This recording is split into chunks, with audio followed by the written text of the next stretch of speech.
ایک دن آئے گا کہ یہ کائنات پوری اللہ تباہ کر دے گا. یہ ایسے نہیں چلے گی جیسے ہمیں نظر آ رہی ہے. وَحُمِلَتِ الْأَرْضُ وَالْجِبَالُ، یہ قرآن کی بلاغت ہے کہ زمین اور پہاڑوں کو اٹھایا جائے گا. فَدُكَّتَا، ان کو توڑ پھوڑ دیا جائے گا. دَكَّةً وَاحِدَةً، ایک ہی مرتبہ میں، ایک ہی مرتبہ میں سب تباہ و برباد.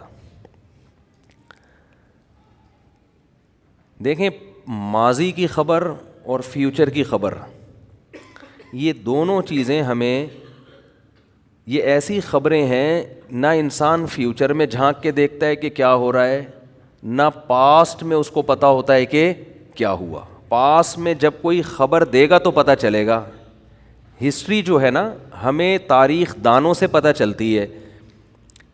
جب کائنات کی ابتدا ہوئی تو اس وقت کوئی ہسٹری لکھنے والا موجود نہیں تھا.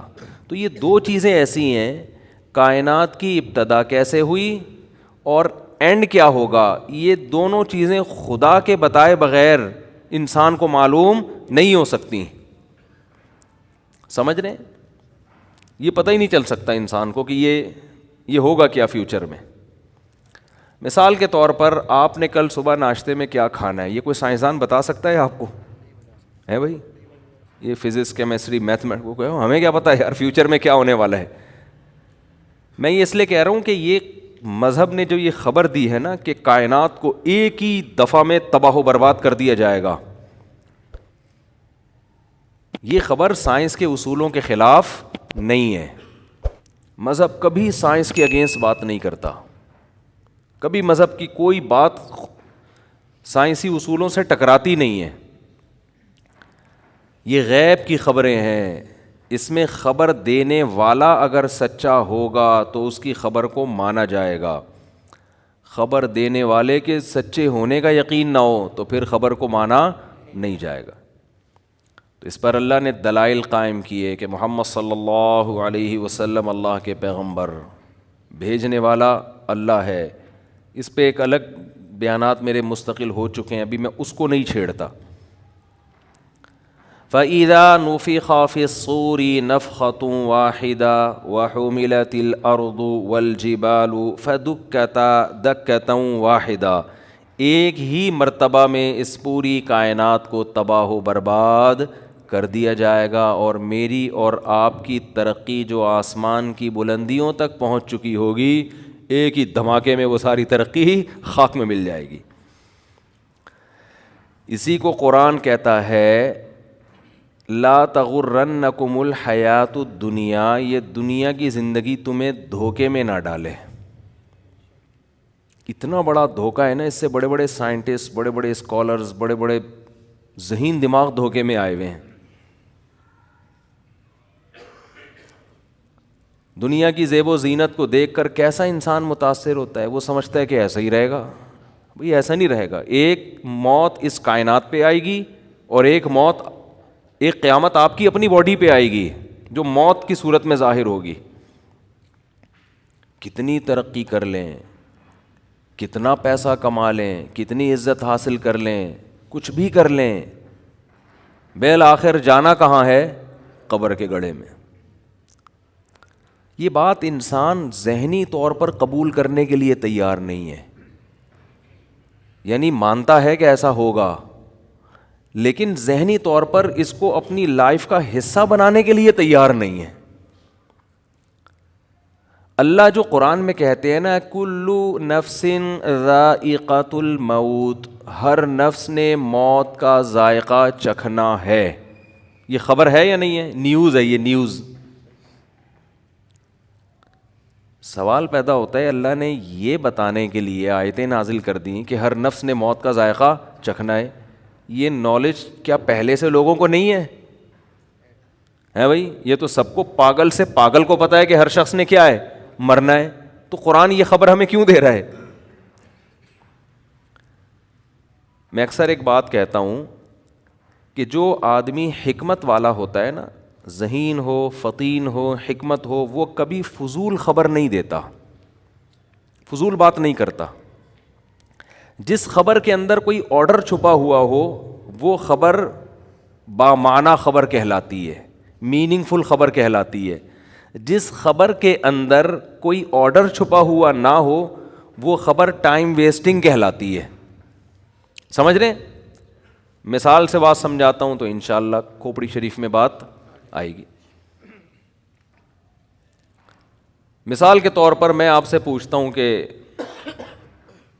آپ مجھ سے ملنے کے لیے آئے, میں آپ سے پوچھ رہا ہوں کہ جی صبح ناشتے میں آپ نے کیا کھایا تھا, یا چلو وہ انٹرویو سنا دیتا ہوں نا, وہ کالے بکرے والا سفید بکرے والا. وہ ایک اینکر چلا گیا نا کسی دیہاتی کے پاس, اس کے پاس 2 بکرے تھے, ایک کالا اور ایک سفید. اس سے پوچھ رہا ہے یہ اس بکرے کو کیا کھلاتے ہو؟ ابھی خامخواہ کی خبر ہے نا, بلا وجہ کی نالج حاصل کرنے کی کوشش کی جا رہی ہے. اس کو اندازہ ہو گیا یار فالتو باتیں پوچھ رہا ہے مجھ سے, ٹائم ویسٹ کر رہا ہے. اس نے کہا کالے والے کو یا سفید والے کو؟ اس نے کہا کالے والے کو. کہا لوسن کھلاتا ہوں. کہا سفید کو؟ اس کو بھی لوسن کھلاتا ہوں. اس نے کہا اچھا بھائی. اس نے کہا اچھا یہ بتاؤ کہ کالے والے کی قیمت کتنی ہے, سوری ان دونوں بکروں کی قیمت کتنی ہے؟ اس نے کہا کالے والے کی یا سفید والے کی؟ اس نے کہا کالے والے کی بتا دے. اس نے کہا کالے والے کی قیمت جو ہے وہ 50,000 ہے. کہا سفید والے کی؟ کہا سفید کی بھی 50,000 ہے. اچھا بھائی. اس نے کہا اچھا یہ بتا دونوں کو چرانے کے لیے ٹہلانے کے لیے نکلتا ہے؟ اس نے کہا کالے والے کو یا سفید والے کو؟ اس نے کہا کالے والے کو. کہا ہاں چراتا ہوں اس کو. کہا سفید کو؟ سفید کو بھی چراتا ہوں. اس نے کہا کم بخت جب تو سارے کام کالے والے سفید والے کے ساتھ ایک جیسے ہی کرتا ہے تو یہ کالے والے اور سفید والے کی تو نے پخ کیوں لگائی ہوئی ہے؟ کہتا اصل میں بات یہ کہ کالا والا میرا ہے اور سفید والا کا وہ بھی میرا ہے. سفید والا وہ بھی میرا. یہ انٹرویو اس نے ایسا الٹا کیوں دیا؟ اس کو تھا کہ یار یہ خامخواہ کی معلومات لے کر میرا ٹائم ضائع کر رہا ہے, چینل کے لیے ریکارڈنگ کر رہا ہے, مجھے تو دھیلا نہیں مل رہا نا, مجھے تو 5 روپے نہیں مل رہے, یہ تو چینل پہ چلا دے گا, اس کو تو پیسے ملیں گے, ہمیں کیا مل رہا ہے اس کا؟ نہ ثواب مل رہا ہے نہ پیسے. تو اس نے اس کا یہ علاج سوچا. ایک آدمی نے کسی سے پوچھا کہ تیری بیوی کیسی ہے, خوبصورت ہے بدصورت ہے؟ اس کو غصہ آ گیا, تو کیوں پوچھ رہا ہے؟ کہہ رہے جنرل نالج کے لیے پوچھ رہا ہوں میں, جنرل نالج. تو اب جنرل نالج بذات خود کوئی کمال کی بات نہیں ہے, خواہ میں چیزوں کا پتہ ہو. اسی سے ایک بات اور میں آپ کو بتا دوں, یہ جو ہمارے حافظ بچوں کے لیے کورسز کروائے جاتے ہیں ان کو یہ یاد ہوتا ہے قرآن میں ٹوٹل آیتیں کتنی ہیں, صحیح ہے نا؟ چلیں صورتیں کتنی, وہ تو آسان سی بات ہے, اتنی نالج تو ضروری ہے. ایک چلو یہ بھی پتہ چل گیا ٹوٹل آیتیں قرآن میں اتنی ہیں, یہ بھی ٹھیک ہے, نالج کی بات ہے, ان میں کوئی اتنا دماغ تو لگ نہیں رہا. ان کو یہ بتایا جاتا ہے آیت نمبر یہ ہے, اور فوراً وہ آیت پڑھنا شروع کر دیتے ہیں. میں نے بھی ایسے بچے دیکھے ہیں, ان کو یہ بتایا جاتا ہے یہ والی آیت, تو فوراً وہ آیت پڑھنا, نمبر سے آیتیں یاد کر لیتے ہیں. اس کام میں محنت بہت ہے, آؤٹ پٹ اس کا کچھ بھی نہیں ہے, الا ماشاء اللہ شاید تھوڑا سا فائدہ ہو جائے اس کا.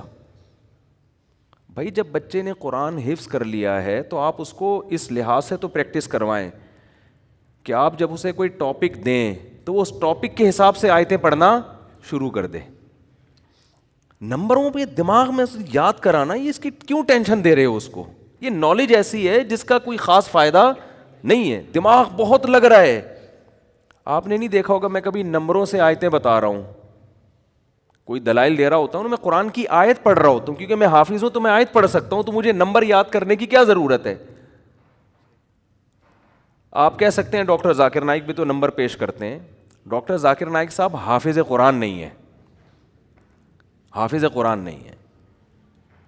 تو انہوں نے یہ کمال کیا اور ان پہ سوٹ بھی کرتا ہے کہ بھائی جب کوئی دلیل دیے تو آیت تو پوری نہیں, تو نمبر یاد کیا ہوا ہے. تو ڈاکٹر ذاکر نائک پہ یہ چیز سوٹ کر رہی ہے کیونکہ وہ حافظ قرآن نہیں ہے, انہوں نے وہ پیش کر دی. آپ کہہ سکتے ہیں اگر آیت آپ نے پڑھی ہے تو ہمیں کیا پتہ چلے گا, ہو سکتا ہے وہ آیت نہ ہو, تو نمبر سے کیا ہو جائے گا, پتہ چل جائے گا. یہ پرانے زمانے میں تو یہ بات کہی جا سکتی تھی, اب یہ ممکن نہیں ہے. آپ آیت پڑھیں, آپ گوگل پہ لکھے نمبر آ جائے گا. تو یہ ٹینشن جب گوگل نے اٹھائی ہوئی ہے تو ہمیں یہ ٹینشن لینے کی کیا ضرورت ہے. یہ چیزیں کہلاتی ہیں بھرم میں لانے کے لیے لوگوں کو. بھرم میں تو لوگ آ جائیں گے اس سے کہ بھائی آیت نمبر, آیت ایک ایک آیت کا نمبر اس کو یاد ہے. بھرم بہت اچھے پڑھیں گے لیکن اس سے کوئی علمی خدمت یا انسانیت کی کوئی خاص خدمت نہیں ہوتی.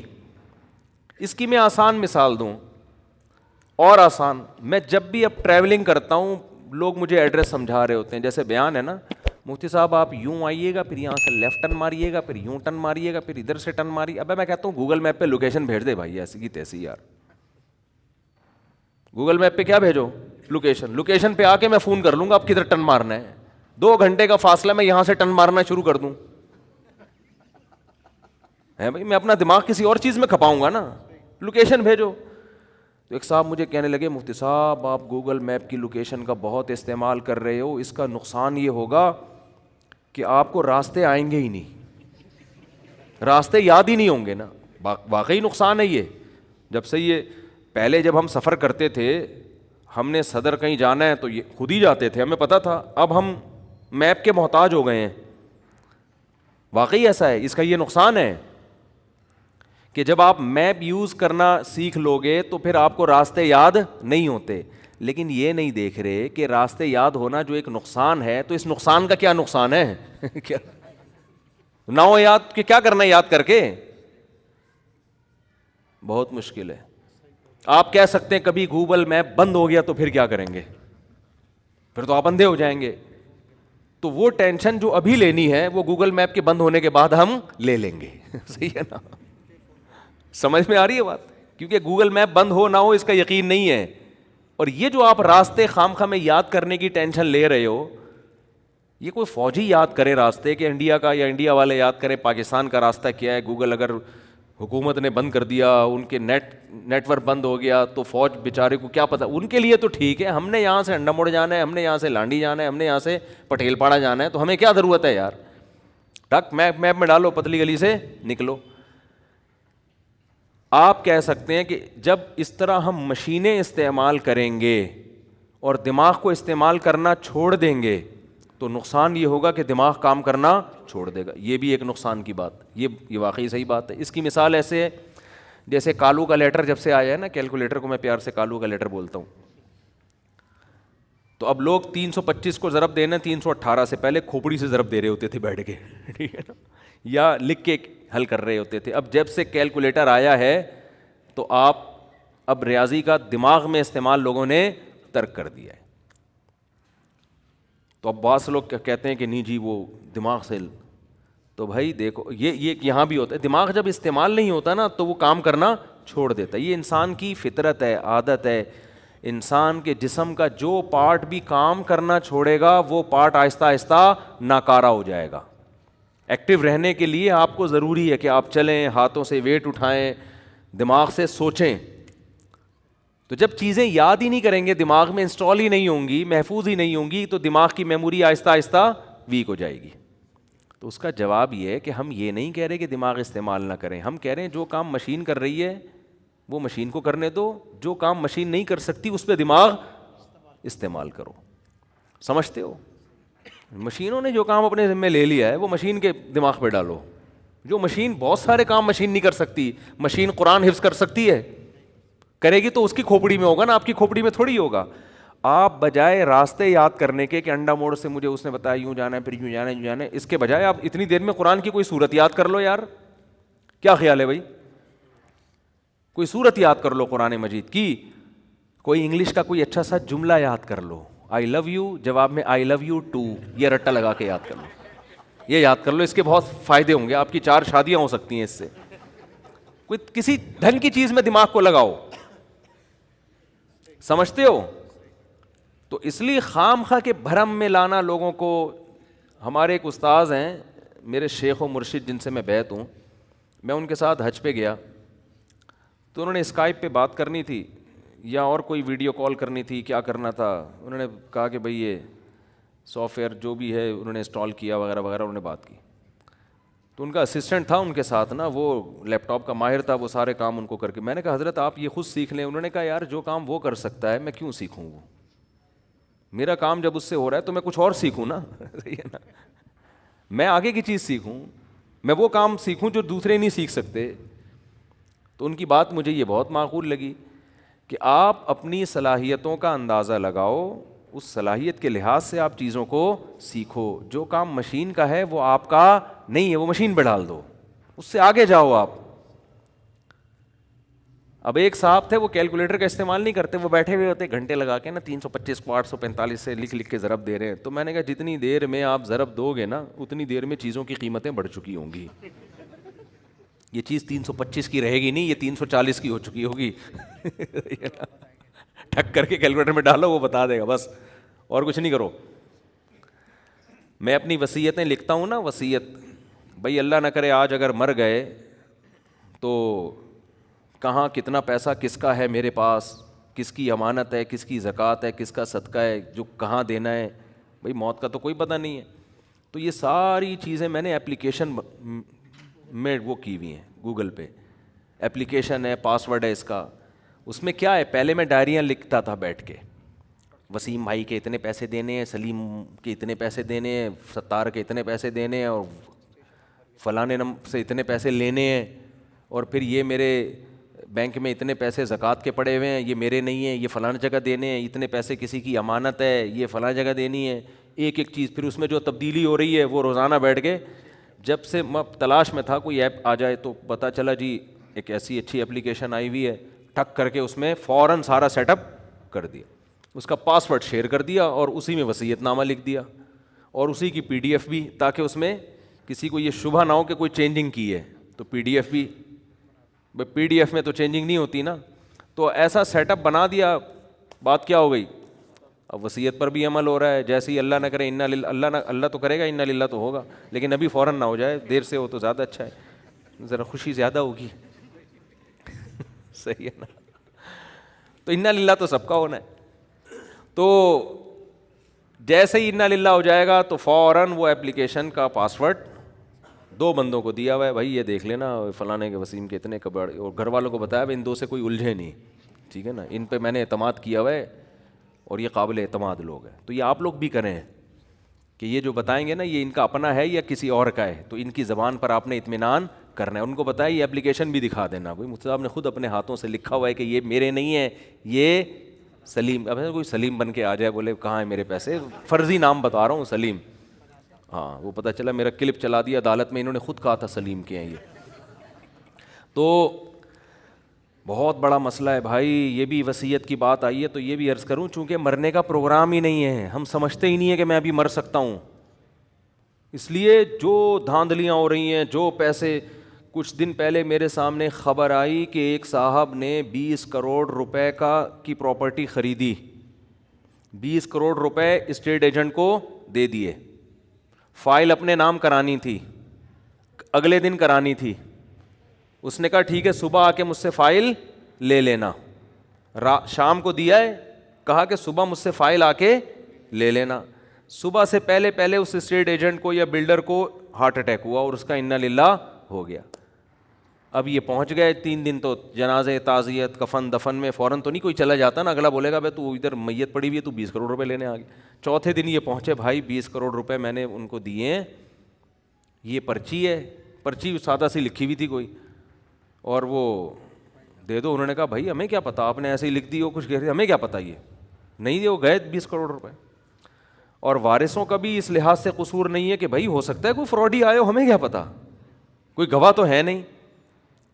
وجہ کیا ہے کہ اس نے یہ فرض کر لیا تھا کہ اسٹیٹ ایجنٹ ابھی 6 مہینے مزید زندہ رہے گا, جب تک فائل میرے نام نہیں ہو جاتی یہ نہیں مرے گا.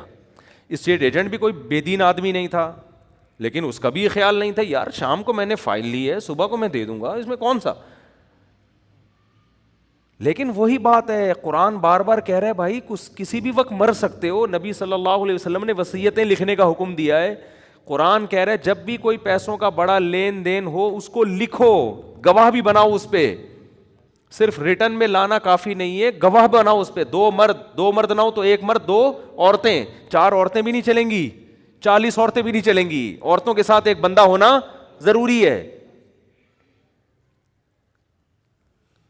تو اتنا اہمیت ہے, قرآن بیان کر رہا ہے مالی لین دین میں گڑبڑ نہ ہو, لیکن گڑبڑیں ہو رہی ہیں. کیوں؟ آپ نے یہ فرض کیا ہوا ہے کہ بھائی نہ میرا ابھی مرنے کا فی الحال کوئی پروگرام ہے, کیونکہ میں نے کل ہی ٹیسٹ کروایا تھا, سب چیزیں بالکل صحیح آئی تھی میری, حالانکہ ٹیسٹ بھی نہیں کروایا ہوا ہوتا, لیکن ایک مثال دے رہا ہوں, بھائی میری تو سب چیزیں صحیح آئی ہوئی ہیں. اور بھائی آپ نے ٹیسٹ اگر کروا بھی لیا ہو, ECG بھی صحیح آیا, شوگر بھی صحیح ہے, کڈنی بھی ٹھیک کام کر رہا ہے, حادثہ تو ہو سکتا ہے نا. کیا ڈاکٹر یہ بتائے گا کہ آپ کے باڈی اتنی لوہے کی بن چکی ہے کہ ٹرک کے نیچے بھی اگر آپ آ گئے تو نہیں مریں گے آپ کو اگر گولی بھی لگ گئی تو آپ نہیں مریں گے؟ یہ بتا سکتا ہے ڈاکٹر؟ تو بھائی گولی بھی لگ سکتی ہے, ٹرک کے نیچے بھی آ سکتے ہیں, ٹینشن سے بھی مر سکتے ہیں. آپ کی دوسری شادی ہو گئی, ڈھام مر گئے آپ, پتہ چل گیا پہلی والی کو, یہ بھی ہو سکتا ہے, حقیقت ہے یہ. آپ نے چھپ کے شادی کی ہوئی تھی, پہلی بیوی کو پتہ چل گیا, اور جب وہ اس نے ری ایکشن کیا تو آپ مر گئے. ٹینشن سے کچھ بھی ہو سکتا ہے, یا تو وہ مر گئی یا آپ مر گئے.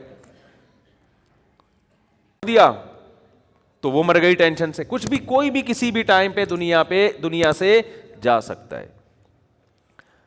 تو اس لیے یہ وصیتیں ایک گوگل ڈرائیو پہ یا ان چیزوں پہ کہیں سیو رکھا کرو اپنی. آپ کو یہ ہر وقت احساس ہونا چاہیے بھائی اس ٹائم پہ اگر مر گیا تو میرے وارثوں کو کسی قسم کی کوئی کنفیوژن نہیں ہونی چاہیے. ان کو پتہ ہو کس کا پیسہ کہاں ہے, کس کو دینا ہے, کیا کرنا ہے. اور لاکر کا پاس ورڈ بھی قبر میں نہ لے کے جایا کرو اپنے ساتھ ٹھیک ہے نا. اپنے قابل اعتماد لوگوں کو وہ پاس ورڈ بتاؤ, اور بتاؤ یہ آپ نے کھولنا ہے, ہر ایک کو کھولنے کی اجازت نہیں ہے. ایسے کیسز ہمارے پاس بہت سارے آ چکے ہیں کہ ابا کا انتقال ہوا, اماں نے ابا کا لاکر کھولا, اس کے بعد پتہ ہی نہیں اندر سے نکلا کیا, اماں کسی کو بتانے کے لیے تیار ہیں ہی نہیں. بچے میں کھلبلی مچی ہوئی, اماں بتاؤ تو صحیح کیا نکلا اندر سے. اماں نے آدھا بتایا, آدھا ماموں کو دے دیا ٹھیک ہے نا. مائیں بھی ایسا کر رہی ہوتی ہیں. بڑا بھائی بھی بعض دفعہ وہ پاورفل ہوتا ہے, وہ کر لیتا ہے, اور جو دیندار ہوتا ہے وہ 2 نمبری پتہ ہے کس نام پہ کرتا ہے, وہ کہتا ہے بھی نکال کے رکھو, بعد میں اس کو دیکھیں گے, دوں گا میں سب کو اس کا حق, لیکن ذرا آرام سے کریں گے, جلدی نہیں ہے. چھپا لیا اس. پھر اس کے دل میں شیطان وسوسے سے ڈالتا ہے, ابے تیرے چھوٹے بھائی ہیں نا, تو ان کو وراثت دینے کے بجائے اس سے بزنس کر, بزنس کرے گا, پیسہ آئے گا تو بھی ان کو کھلائے گا, تو انہیں کے لیے میں کر رہا ہوں. اس طرح سے دھاندلی کر کے جائیدادیں ہڑپ کر لیتے ہیں. کیونکہ جو دیندار ہوتا ہے نا, اس کا, ہمارے حضرت فرمایا کرتے تھے, مولوی کا شیطان بھی مولوی ہوتا ہے. وہ اس کو شریعت کا لیبل لگا کے غلطیاں کرواتا ہے اس سے. وہ اس کو جو ہے نا, جو مولوی ٹائپ کے لوگ ہوتے ہیں ان کا شیطان مولوی ٹائپ کا ہوتا ہے, جو مولوی ہوتے ہیں ان کا شیطان مولوی ہوتا ہے, جو مولوی ٹائپ کے ہوتے ہیں وہ بھی مولوی ٹائپ کا. جو شیطان اتنا ماہر ہے, وہ ہر ایک کو, ہر فیلڈ کا ماہر ہوتا ہے شیطان. اس کو پتا ہے اس بندے کو میں نے کہاں کیسے گمراہ کرنا ہے. آپ کو پتا ہے یہ جو عیسائیوں میں شرک آیا, یہ شیطان لے کر آیا نا. تو کیا شیطان نے عیسائیوں کو عیسیٰ علیہ السلام کے خلاف بغاوت پہ اکسایا تھا؟ کیا مذہب سے دور ہٹایا ان کو؟ نا نا نا نا. وہ جانتا تھا کہ یہ لوگ عیسیٰ ابن مریم کے اتنے معجزے دیکھ چکے ہیں, اتنے کہ یہ اب عیسیٰ ابن مریم سے دور ہونے والے نہیں ہیں. ان کو آپ کے نبی ہونے پر اتنا یقین ہے کہ میں اگر ان کو یہ وسوسے ڈالوں گا کہ وہ نبی نہیں تھے تو ٹائم ویسٹنگ کے علاوہ کچھ بھی حاصل نہیں ہوگا. ٹائم ویسٹنگ ہے. یہودی کو اس نے یہ ورغلا دیا کہ یہ نبی نہیں ہے, شیطان نے جو ہے نا ورغلا دیا. عیسائیوں کو نہیں ورغلا, وہ تو صبح شام عیسیٰ ابن مریم کے معجزے دیکھ رہے تھے. اتنے معجزے, بغیر باپ کے پیدا ہونا, پھر ماں کی گود میں گواہی دینا کہ میں اللہ کا پیغمبر ہوں, ایک خدا کی عبادت کرو. پھر اس نے سوچا کہ اس قوم کو میں شرک پہ لے کر آؤں. اس نے کہا ان میں شرک لانے کا طریقہ یہ کہ بت پرست بنا دوں میں ان کو. اس نے کہا, شیطان نے بولا یہ بھی پاسبل نہیں ہے. وہ عیسائیوں کو جانتا تھا عیسیٰ ابن مریم توحید پر اتنا کچھ کہہ کے چلے گئے ہیں کہ بت پرستی اس قوم میں کبھی بھی نہیں آ سکتی. اگر میں ان کو بتوں کی عبادت پہ لاؤں گا تو ٹائم ویسٹنگ کے علاوہ کچھ بھی حاصل نہیں ہوگا. بہت امپورٹنٹ بات ہے, آج بھی یہی ہو رہا ہے, شیطان یہی کر رہا ہے. شیطان کو بہت بڑی فلم ایسے ہی تھوڑی کہا جاتا ہے. تو اس کو پتا تھا کہ یار ان میں بت پرستی نہیں آ سکتی, بت پرستی نہیں آ سکتی. شیطان نے بولا کہ اگر میں ان کو سب کو زانی بنانا چاہوں گا یہ بھی پاسبل نہیں ہے، کیونکہ یہ زنا کے خلاف ہے، مذہبی لوگ ہیں نا، یہ نہیں یہ 2-4 لوگ زنا کر لیں گے، سارے تھوڑی زانی بن سکتے ہیں۔ شیطان نے کیا کیا؟ شیطان نے کہا ان کے اندر جو سب سے بڑی خوبی ہے نا وہ یہ کہ عیسیٰ ابن مریم سے یہ ٹوٹ کے محبت کرتے ہیں، اس محبت میں یہ کمپرومائز کرنے کے لیے تیار نہیں، یہ خوبی، اسی خوبی کو ان کی سب سے بڑی خامی بنا دو، اسی خوبی کو ان کی سب سے بڑی خامی بنا دو۔ حضرت عیسیٰ کے نام پہ سیرت کے جلسے کرواؤ، وہ جلسے بھی ٹھیک ہیں بھائی، حضرت عیسیٰ کی سیرت بیان ہوگی، خطیب آئیں گے، تقریریں ہوں گی، مقابلہ ہوگا کہ کون عیسیٰ کی شان کو کتنا اونچا بیان کرتا ہے۔ خطابت میں تو یہی ہوتا ہے نا، ایک خطیب یہ بیان کر رہا ہے کہ عیسیٰ ابن مریم اللہ کے بندے تھے، نہ مختار کل تھے، نہ حاضر ناظر تھے، نہ مشکل کشا تھے، بس اللہ کے بہت محبوب تھے۔ اس کی تقریر اتنی ہٹ نہیں ہوگی، اس کی زیادہ ہٹ ہوگی جو کہ عیسیٰ ابن مریم بغیر باپ کے پیدا ہوئے، سارے پیغمبر باپ کے ذریعے پیدا ہوتے ہیں، یہ بغیر باپ کے ہوئے، تو کچھ تو ہے ان میں، انسان تو باپ کے بغیر پیدا نہیں ہو سکتا، انسان تو مردوں کو زندہ نہیں کر سکتا، انسان تو جو پیدائشی نابینا ہو ان کی کوئی بینائی نہیں لوٹا، اتنے سارے کام عیسیٰ کر رہے ہیں اور باپ بھی نہیں ہے، اس کا مطلب خدا ان کا باپ، معاذ اللہ، نقل کفر نباشت، ان کا باپ کون ہے؟ معاذ اللہ خدا ہے۔ اب سوال پیدا ہوتا ہے، عیسائیوں نے اپنے خطیبوں سے پوچھا کہ باپ خدا تو جن نہیں سکتا کسی کو، تو انہوں نے کہا نہیں، ہم نہیں کہہ رہے کہ خدا نے ان کو جنا ہے، خدا کے جسم کا ٹکڑا نہیں ہے، بس باپ ہے اللہ۔ اچھا مجازن باپ ہوگا، جیسے کسی بڑے کو بھی آپ مجازن باپ کہہ دیتے ہو، حقیقتاً نہیں ہے، اور بیٹا ان کو مجازن کہہ دو، جیسے ہم کہتے ہیں نا باپ کو بھی آدمی بیٹا کہہ دیتا ہے بعض دفعہ، صحیح ہے نا، بیٹا کیا کر رہے ہو، یا کسی دوست کو بیٹا کہہ دیتا ہے، یا کسی بھی چھوٹے آدمی کو بیٹا کہہ دیتا ہے محبت میں، حالانکہ وہ بیٹا نہیں ہوتا، تو مجازن کہہ دیا ہوگا بیٹا۔ تو اگر ہم مجازن مانتے ہیں تو پھر تو مجازن کسی بھی پیغمبر کو کہہ دو بیٹا، تو عیسیٰ کی کیا خصوصیت ہے؟ انہوں نے کہا نہیں، مجازن نہیں ہے، حقیقتاً بیٹا، لیکن اللہ کی ذات سے نکلا نہیں ہے۔ جب نکلا بھی نہیں ہے تو پھر کیسے؟ ہمیں نہیں پتا، وہ ہے، تقریر میں آپ جیت گئے، بہرحال سمجھ رہے ہو کہ نہیں سمجھ رہے بھائی؟ تقریر میں تو آپ کیا ہو گئے، اور ان کو پھر تورات کی ایسی آیتیں بھی مل گئیں، کیونکہ جب آپ کوئی فاسد نظریہ فرض کرتے ہو تو آپ کو اپنے مطلب کے دلائل ہر جگہ سے مل جاتے ہیں، یہ بھی ہے۔ جیسے ہمارے پروفیسر غامدی صاحب، وہ جو مرضی پھینک دیں، کہیں نہ کہیں سے آیتیں نکال کے لے آتے ہیں، وہ کچھ بھی کہتے ہیں کہیں نہ کہیں سے مل جاتی ہے۔ یہ تو ہر ایک کے ساتھ ہے، آپ کو اقوال مل جائیں گے، آپ کوئی بھی قول لے لو، کہیں نہ کہیں کسی تابعی کا ضعیف قول حاشیے میں لکھا ہوا آپ کو مل جائے گا۔ تو گمراہ لوگ یہی کچھ کر رہے ہوتے ہیں، بھائی اس قول کو کسی نے حیثیت نہیں دی، اس کی کوئی ویلیو نہیں ہے۔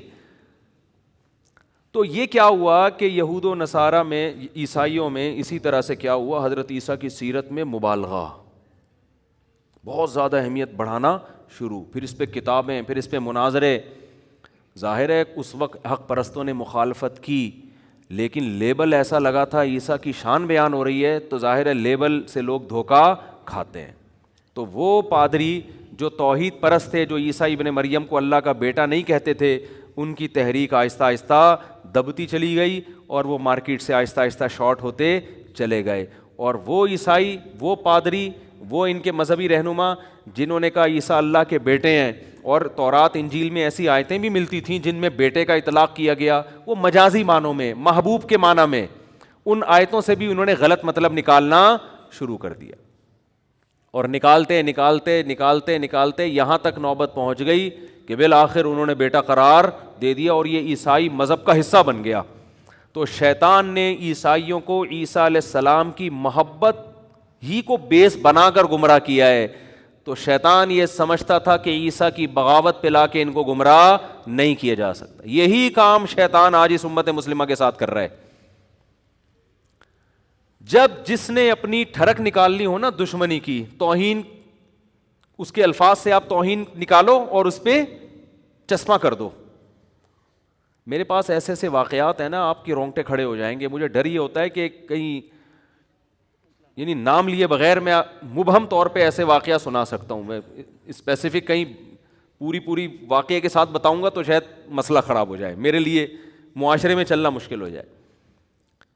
توہین رسالت کے نام پہ ایسا بھی ہوا ہے کہ آپ نے کسی سے آپ کی ذاتی دشمنی تھی, آپ نے نادانستہ طور پر نا اس شخص سے ایسا کام کروا لیا جس میں اس کی نیت بالکل بھی نہیں تھی, اس کو پتہ ہی نہیں بیچارے کو ہوا کیا ہے اس کے ساتھ. عدالت میں کیس کیا, لوگوں کا اتنا ہجوم پہنچ گیا کہ وکیل کو یہ ڈر ہوا کہ اگر میں نے اس اپنے موکل کا کیس جیت گیا نا میں, تو لوگ مجھے بھی قتل کر دیں گے. وہ یہ جانتے بوجھتے ہوئے کہ جس کی طرف سے میں وکالت کر رہا ہوں وہ قطعاً توہین کا مرتکب نہیں ہوا ہے, اس کے باوجود اس نے اس کو جیل کے اندر بھجوایا ہے. اور یہ سب نام عشق رسول کے نام پہ ہو رہا ہے. صحیح ہے نا. میں مانتا ہوں کہ توہین رسالت یا توہین اہل بیت یہ بہت بڑا جرم ہے, اس پہ قانون بالکل صحیح ہے. توہین رسالت کے مرتکب کی جو سزا پاکستان کے قانون میں لکھی ہے بالکل ٹھیک ہے, لیکن بہت سے لوگ مذہب کا لیبل غلط استعمال کر کے ایسے قوانین کو غلط استعمال کرتے ہیں. بہت سارے لوگوں کو بے گناہ, جج تو گواہی دیکھے گا نا, اس کو کیا پتا. تو خیر یہ بڑا حساس موضوع ہے, اس میں ہم گئے تو پھر بڑے مسائل ہو جائیں گے, لیکن جو بھگتتا ہے اسی کو پتا ہوتا ہے. لیکن آپ دیکھو جذباتی لوگ نعرے لگوا لو, دھرنے دلوا لو, کوئی سنجیدگی سے, کوئی ذہن خالی ذہن ہو کر کسی ٹاپک پر سوچنے کے لیے تیار ہوتا ہی نہیں ہے. رسول اللہ صلی اللہ علیہ وسلم نے فرمایا ایک صحابی سے کہ تمہارے اندر دو چیزیں ایسی ہیں جو اللہ اور اس کے رسول کو بہت پسند ہیں. لوگ اکثر کہتے ہیں نا دیوانگی کہ ہم دیوانے, اس معاملے میں ہم دیوانے, ہم نے عقل کو ایک طرف رکھ دیا ہے, ہم بالکل پاگل ہیں, اس پاگل پنے پہ ہمیں کیا ہے خوشی ہے, ہم فخر کرتے ہیں. یہ سب قرآن و سنت کے خلاف ہیں. اسلام کسی معاملے میں پاگل پنے کو پسند نہیں کرتا, کسی معاملے میں جذباتیت کو پسند نہیں کرتا.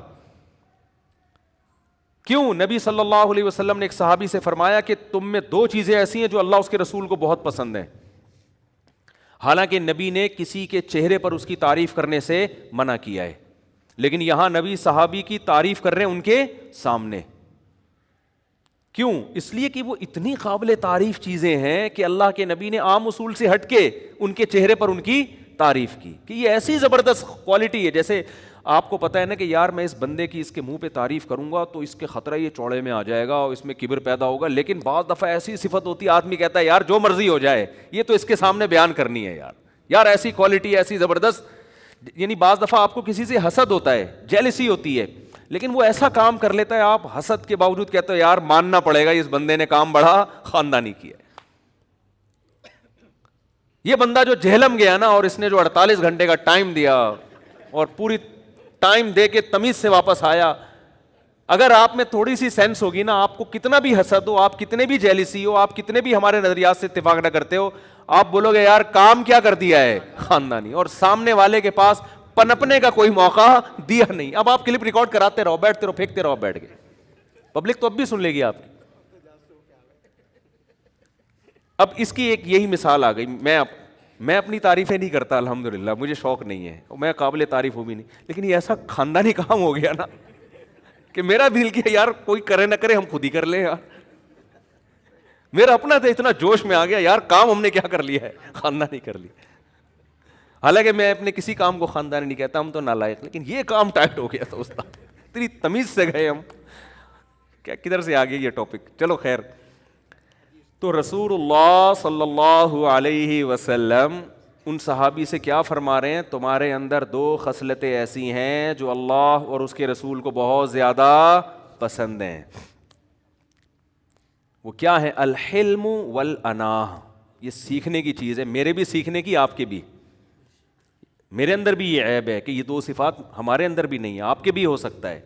یہ سیکھنے کی چیز ہے. فرمایا ایک حلم کہتے ہیں برداشت, ایک ہے الاناہ. اناہ کہتے ہیں جلد بازی کے اگینسٹ, یعنی جلد بازی نہ ہو, ہر چیز میں آپ میچور سنجیدہ ہو کے اس کے تمام پازیٹیو نیگیٹو پہلوؤں پہ غور کر کے فیصلہ کریں آپ. یہ جو ہے نا ایک دم کھوپڑی گھوم گئی میری, یہ جو آج کل ایک فیشن ہے, بھائی فلاں نے ایسی بات کی میرے تو کھوپڑی گھوم گئی, میں تو کر, ابے بھائی تو کھوپڑی تیری جس کے سامنے گھومی ہے اگر اس کی تھوڑی سی گھوم گئی نا تیری پوری 180 ڈگری پہ گھوم جائے اور اس کی صرف 1 ڈگری گھوم جائے, وہ اتنا پاورفل ہے کہ اس کا 1 ڈگری تیرے 180 ڈگری پہ بھاری ہوگا. تو کر کے کیا آیا ہے؟ ہمارے ایک جاننے والے نا بھری محفل میں اپنے باس کو یعنی فوش گالیاں دے کے آ گئے اور آ کے بتا رہے ہیں بھائی میں نے تو باس کو سنا دی, اس کے باس پاورفل آدمی تھا, اس نے کیس کر کے اندر کرا دیا انہیں. اب جیل کے اندر جا رہے ہیں, یار کیا ہو گیا یار, بڑی ٹینشن. اس کے بعد جا کے اس کے ہاتھ پاؤں جوڑے, اس کے پاؤں کے سر معاف کر دو, اس نے معاف کر کے بری کر دیا. تو یہ وہ لوگ ہیں جن کی کھوپڑی کسی بھی ٹائم پہ گھوم سکتی ہے. تو یہ کوئی کمال نہیں ہے ایک دم کھوپڑی گھومتے ہیں. ٹھیک ہے آدمی بعض دفعہ مذاق میں مجازن کہہ دیتا ہے کہ میری کھوپڑی گھوم گئی, لیکن فی نفسی ہی یہ کوئی اچھا کام نہیں ہے. الحلم کا معنی برداشت. برداشت کسے کہتے ہیں؟ کہ جیسے ہی کوئی بات آئی فوراً ری ایکشن نہیں ہونا چاہیے, سوچو, برداشت کرو, غصے پہ کنٹرول کرو. جب ٹھنڈا ہو جاؤں گا اس وقت بیٹھ کے فیصلہ کروں گا. اور انات کا مطلب فیصلے میں جلد بازی نہیں. جلد بازی کا مطلب کیا ہے؟ کیا 6 مہینے بعد فیصلہ کرنا ہے آپ نے؟ نا نا نا نا نا, بعض فیصلے تو 1 دن میں کرنے ہوتے ہیں.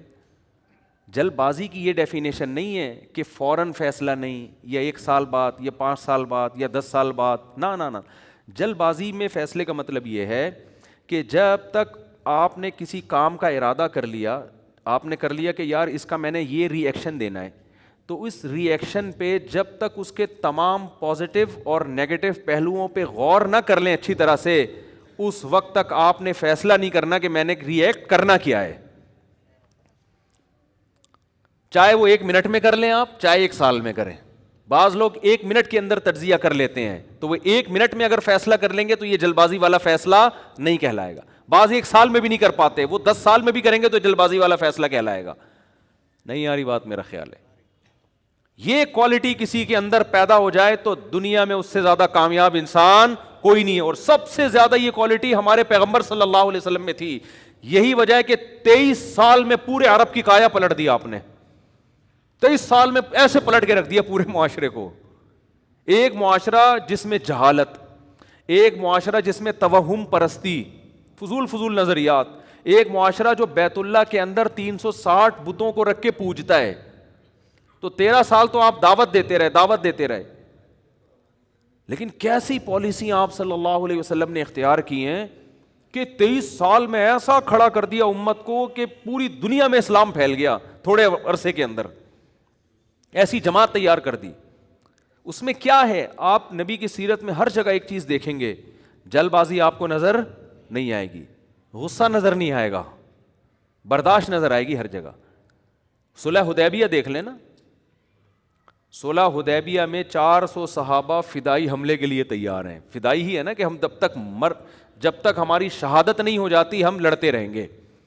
ایک طرف اتنا جوش, اتنی طاقت, اتنی قوت, دوسری طرف صلح کے لیے کیا ہو رہا ہے, کتنی ایسی شرطیں رکھی جا رہی ہیں جو ساری مسلمانوں کے اگینسٹ جا رہی ہیں کہ بھئی وہاں سے کوئی مسلمان ہو کے اگر مدینہ آئے گا تو اس کو فوراً واپس کیا جائے گا.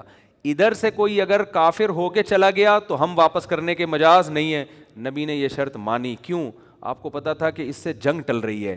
جنگ ٹالنے میں جو اسلام کو فائدہ ہے وہ جنگ کرنے میں فائدہ نہیں ہے. یہ 1400 صحابہ موت پر بیعت تو لے چکے ہیں, لیکن اگر ان کو شہید ہی کروانا ہے تو میرا تو سارا سرمایہ یہ تو لڑ کے شہید ہو جائیں گے. آگے تو پورا عرب کھڑا ہوا ہے, کس سے لڑیں گے یہ؟ تو میں نے ان کی بھی تو حفاظت کرنی ہے نا. آپ کے ماتحت لوگ اگر جان دینے کے لیے حاضر ہیں تو یہ ان کی خوبی ہے. لیڈر کی خوبی ہے کہ ان کی جان کو بچائے. وہ اس کی خوبی یہ نہیں کہ ٹھیک ہے جی چلو بسم اللہ کرو, اللہ مدد کرے گا. اللہ مدد کرے گا جب آپ زمینی قوائف پورے کریں گے, پھر مدد کرے گا. نوح علیہ الصلوۃ والسلام 40 لوگ ایمان لائے تھے, پوری دنیا ایک طرف تھی. کہیں بھی نہیں ملتا کہ نوح علیہ السلام نے عالم جہاد بلند کر دیا ہو کہ ہم 40 لوگ ہیں اب ہم لڑیں گے, اللہ غالب کرے گا. کیونکہ اسباب کی دنیا میں 40 آدمی 40 لاکھ سے یا 40,000 سے لڑ نہیں سکتے. گراؤنڈ ریئلٹی کو دیکھ کر فیصلہ کیا جائے گا. آپ کہہ سکتے ہیں بدر میں بھی تو 313,000 پہ غالب آ گئے. تو بدر کی لڑائی اتفاقاً ہوئی ہے, رسول اللہ صلی اللہ علیہ وسلم کے ارادے سے نہیں ہوئی ہے. ارادے سے اسلام میں جو سب سے پہلی لڑائی ہوئی ہے نا وہ فتح مکہ ہے. اس میں نبی نے پہل کی ہے. 10,000 کا لشکر تھا, جس کو مکہ پہ لے جا کے آپ نے حملہ کیا. اس سے پہلے کوئی لڑائی نبی نے خود پہل نہیں کی ہے, ہمیشہ ان کی طرف سے پہل ہوتی تھی, آپ ڈیفینس کرتے تھے اپنا. تو ڈیفینس تو بہرحال کرنا ہے نا, تھوڑے ہوں یا زیادہ ہوں, لیکن جہاں فتح مکہ سے پہلے آپ کو لڑائی کا موقع مل رہا ہے نا حملہ کرنے کا, وہاں آپ جنگ کو ٹال رہے ہیں کہ بھئی پہلے اپنے آپ کو تو سیو کرو. آج کیا دینداروں میں یہ خوبی نظر آتی ہے؟ مار دو, پھوڑ دو, توڑ دو, کبھی چیف کے خلاف تقریریں, کبھی فوج کے خلاف, کبھی ایجنسیوں کے خلاف, کبھی حکمرانوں کے خلاف. اس سے عوام بڑی خوش ہوتی ہے, بھائی حکومت کا پٹھو نہیں ہے, ڈنکے کی چوٹ پہ وزیر اعظم کے خلاف بولتا ہے, ڈنکے کی چوٹ پہ فوج کے خلاف بولتا ہے, ڈنکے کی چوٹ پہ جج کے خلاف بولتا ہے. بول کے آؤٹ پٹ کیا ہے اس کا, نتیجہ کیا نکلا؟ کیا جج صحیح ہو گیا؟ کیا اس نے صحیح فیصلہ سنا دیا؟ آؤٹ پٹ کچھ بھی نہیں ہے سوائے نعرے بازی اور ہلڑ بازی کے. 2-4 کنٹینر بک جاتے ہیں, اس کا کرایہ وصول ہو جاتا ہے. وہ جب ایک ہمارے سابق وہ تھے, ابھی تو آج کل وہ فرار ہوئے ہوئے ہیں, انہوں نے بڑے کنٹینروں کا بزنس کیا ہوا تھا نا سابقہ حکومت کے خلاف بہت کنٹینر تھے. آج کل وہ مارکیٹس میں ادھر گئے ہوئے ہیں, یورپ میں کہیں, کینیڈا وینیڈا میرا خیال ہے کہ گھوم رہے ہیں. میں نام نہیں لوں گا پھر خام خامے وہ نیا ایشو نہ کھڑا ہو جائے. تو انہوں نے بڑے زبردست کنٹینر لا کے فضول سا جلسہ جس کا نہ کوئی سر نہ کوئی پیر, اور لیلۃ القدر کی رات کے برابر آج کی رات جو جلسے میں شرکت کرے گا, رات اس کی لیلۃ القدر کی رات سے کیا ہوگی؟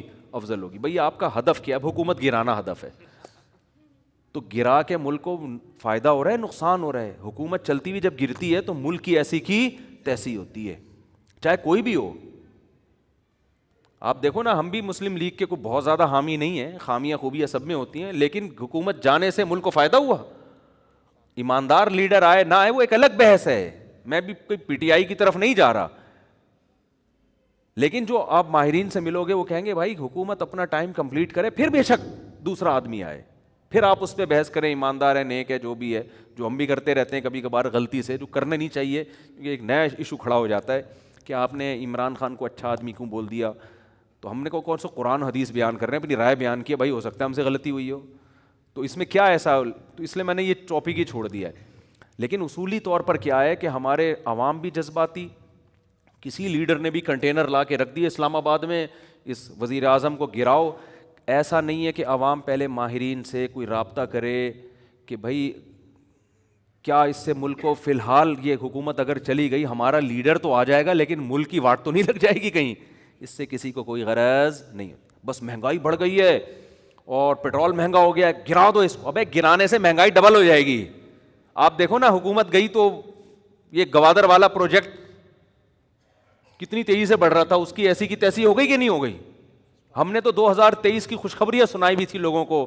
میرے بیانات ہیں, میں نے سارے ہٹوائے اپنے بیانات. ہٹا یار, لوگ ہمیں ماریں گے پکڑ کے کہ 2023 میں ہم سونے کے نوالے کھائیں گے. میرے بیانات ہیں, پروجیکٹر پہ پورا کیلکولیشن کر کے میں سمجھا رہا ہوں کہ ادھر گوادر پورٹ بنے گی, ادھر سے کنٹینر سے اتنا ٹیکس لیا جائے گا, اتنا ٹیکس ہے تو پھر اتنا ہمارا جو ہے نا سرمایہ بڑھنا شروع ہو جائیں گے. پوری کیلکولیشن کر کے میں نے 5-10 سال پہلے پوری کیلکولیشن کر کے بتایا کہ انشاءاللہ 2023 میں کھلا کھائیں گے تو ننگا نہائیں گے, معذرت کے ساتھ. لیکن وہ کیا ہے کہ گورنمنٹ کی کو کمپلیٹ ہی نہیں کرنے دیا گیا پروجیکٹ. وہ پروجیکٹ ابھی چل رہا تھا کہ حکومت گئی, جس سے گرین بس کا سارا یہ جو ہمارا کراچی کھدا پڑا ہوا ہے, سارے پروجیکٹ جہاں تھے وہیں کے وہیں دھرے کے دھرے. اب نئی حکومت آ کے تو اس کو تو بہت ٹائم لگتا ہے اس کو اٹھانے میں, لیکن قوم کے سامنے آپ یہ باتیں نہیں کر سکتے. قوم ہے جذباتی, اس کو نعرے مہنگائی ہو گئی اڑا دو, یہ کر دو, فلانا کر دو. تو بس یہ ہر گھر میں بھی یہی چل رہا ہے. بیگم نے الٹی بات کی, رکھ کے لگا دیا نا رکھ کے لگا دیا. ابے بھائی, ہو سکتا ہے یہ آپ کو الٹی لگ رہی ہو, یہ بات حقیقت میں الٹی نہ ہو. سنو تو صحیح, تحقیق تو کرو. آپ کے منہ سے ہو سکتا ہے سچی مچی میں بدبو ہی آ رہی ہو وہ بول رہی ہے آپ کے منہ سے بدبو آ رہی ہے, آپ کو غصہ آ گیا. اسی طرح بیگم نے آپ کے موبائل میں کسی کا نمبر دیکھ لیا, ایک دم بدگمان ہو گئی, یہ کون ہے بھائی, یہ لڑکی کون ہے بھائی. ہو سکتا ہے یار آپ کی چچی ہو, آپ کی ممانی ہو, لیکن ایک دم جوش میں. یہ ہماری قوم کا ایک المیہ ہے, یہ اس کا غذاؤں سے بھی بڑا گہرا تعلق ہے, خوب سمجھ لو. یہ جو غذائیں ہیں نا, غذائیں, ان سے بہت گہرا تعلق ہے اس کا. نیند پوری نہ ہونے سے, غذا صحیح نہ ملنے سے, ڈپریشن سے. یہ تمام چیزیں آدمی کو جذباتی بناتی ہیں, اور اس کا کلچر سے بھی تعلق ہے, کلچر ہی جذباتی والا ہے. میں نے تو بہت ساری قوموں کو دیکھ لیا نا, مجھے پتہ چل جاتا ہے کون سے لوگ ایسے ہیں جن میں ٹھہراؤ ہے, کون سے لوگ ایسے ہیں جن میں ہلڑ بازی. مثال کے طور پر آپ بعض علاقے ایسے ہیں جس میں اگر آپ کی بائک کسی کی بائک سے ٹکرا گئی تو بعض قومیں ایسی ہیں وہ کہے گا, ہنسے گا, ارے یار تھوڑا احتیاط ہے, چلے جائے گا. بعض جگہوں پر ایسا ہوتا ہے ٹکراؤ, اندھا ہے نظر نہیں آتا ہے, وہ بھی آگے جواب دے گا میں اندھا نہیں تو اندھا ہے, لڑ رہے ہیں گتھم گتھا. ابے تم نہ اس کو کوئی فائدہ ہو رہا ہے اس لڑائی کا, نہ اس کو کوئی فائدہ ہو رہا ہے, ٹکرا گئی, السلام علیکم وعلیکم السلام, چلو بھائی آئندہ احتیاط کرو. اگلا بھی خود ہی سوچے گا یار اس طرح بائک ٹکرا بھی سکتی ہے, اب طرح تمیز سے چلو. یہ کلچر ہے, گھروں میں بھی ایسا ہی ہے, خاندانوں میں بھی ایسا ہی ہے کہ بعض جذباتی ہوتے ہیں. ہمیں یاد ہے ہمارے جب گارڈ وارڈ آنا شروع ہوئے نا تو کچھ تو آئے چلے گئے, تو میں نے دیکھا کچھ ہمارے گارڈ ہیں جو تو ایک دم سے کھوپڑی گھوم جاتی ہے ان کی. میں کہیں گاڑی اپنی پارک کر رہا ہوں, آگے رکشے والا کھڑا ہے, تو ہم رکشے والے سے ہم چاہ رہے تھے یار تھوڑا آگے لے جاؤ ہمیں گاڑی, یہاں آپ تو چھوٹی سی رکشہ ہے آپ کہیں بھی لے جا سکتے ہو, تو آرام سے جا کے نا. میں نے ایک دن دیکھ لیا, میں نے اس کو بلایا, میں نے کہا بھائی یہ تیرے باپ کی سڑک تو نہیں ہے نا, یہ رکشہ تیرے باپ کا ہے نہ, ہم کوئی گورنمنٹ کے کوئی آفیسر ہیں جو آ کے, اول تو یہ حکومت کے کسی آفیسر پہ بھی یہ چیزیں زیب نہیں کرتی ہے, تو تکبر ہے. وہ اگر کہہ رہا ہے نہیں ہٹ رہا میں تو نہ ہٹے, وہ ہمارے جیسے جتنی اس کی جگہ اتنی ہماری جگہ ہے. اس کو سمجھا کے نا خیر وہ بیچارہ اللہ اس کو دنیا اور آخرت کی بھلائی ہے, پھر صحیح ہو گیا ہوگا, وہ ابھی یہاں ہے نہیں لیکن صحیح ہو گیا ہوگا میرا خیال ہے. تو یہ چیز یہ بہت مشکل سے ٹھیک ہوتی ہے, یہ چیز یہ انسان میں انسٹال ہو جاتی ہیں ایسی چیزیں کہ ایک بات آرام سے کہی جا سکتی ہے اور آپ اس کو الٹے طریقے سے کہنا شروع کر دو. اور زیادہ تر جو گھریلو جھگڑے, ملکی جھگڑے, پھڈے, یہ سارے اسی بیس پر ہوتے ہیں کہ آپ ایک دم ایکسائٹیڈ ہوتے ہیں اور ایک بات تمیز سے کہنے کی تھی, سمجھانے کی تھی, آپ دھڑ فائرنگ کرنا شروع کر دیتے ہیں, کھوپڑی گھومتی ہے. اور یہ فیشن بن گیا, میری کھوپڑی گھوم جاتی ہے, میں تو یوں. تو وہ جتنے سارے حادثات ہوتے ہیں کھوپڑی گھومنے والوں کے ساتھ ہی ہوتے ہیں, نارمل لوگوں کے ساتھ زیادہ تر حادثات نہیں. ان کے ساتھ بس ایک ہی حادثہ ہوتا ہے, کبھی دوسری شادی ہو جاتی ہے ان کی, اس کے علاوہ ان کے حادثہ ہوتا ہی نہیں ہے ان کے ساتھ. تو تمام پہلوؤں پہ آپ نے غور کرنا. تو یہاں بھی ایسا ہی ہے کہ اللہ نے بتایا ہر نفس نے موت کا ذائقہ چکھنا ہے. تو آدمی کہتے ہیں اللہ یہ بتانے کی کیا ضرورت ہے, یہ تو ڈاکٹر بھی بتاتے ہیں, تو ہم خود ہی دیکھ رہے ہیں, ہمارے دادا دنیا سے چلے گئے, نانا بھی چلے گئے, فلاں بھی چلے گئے, ہم بھی چلے جائیں گے. تو اللہ بتا رہا ہے کہ یہ میں تمہیں جو خبر دے رہا ہوں نا اس کے اندر آرڈر چھپا ہوا ہے کہ ہر نفس نے موت کا ذائقہ چکھنا ہے. اٹ مینس کہ تم نے دنیا میں رہنا نہیں ہے, لہذا ایک آرڈر نہیں سینکڑوں آرڈر چھپے ہوئے اس کے اندر. یہ دنیا دل لگانے کی جگہ نہیں ہے, یہاں کی ٹینشنوں کو ٹینشن مت سمجھو ختم ہو جائے گی, یہاں کی خوشیوں پہ اترانے کی ضرورت نہیں ہے. بحریہ ٹاؤن میں پلاٹ مل گیا تو زیادہ چوڑے میں آنے کی ضرورت نہیں ہے, جانا کہاں ہے قبرستان میں. اگر بحریہ میں پلاٹ خریدنے کے پیسے نہیں ہیں اور سارے دوست وہاں پر بلڈنگیں بنا رہے ہیں اور تم رکشے میں گھوم رہے ہو اور دیکھ دیکھ کے حسرت کر رہے ہو تو بھی ٹینشن لینے کی ضرورت نہیں ہے. جتنے دوست بحریہ ٹاؤن میں پراپرٹی بنا رہے ہیں 10 15 20 سال کے بعد مارکیٹ سے شارٹ, تم بھی قبر میں اتنے ہی تمہاری لاش پہ بھی کیڑے ہوں گے جتنے ان کی لاش پہ کیڑے ہیں, ٹھیک ہے نا, ٹینشن لینے کی ضرورت نہیں ہے.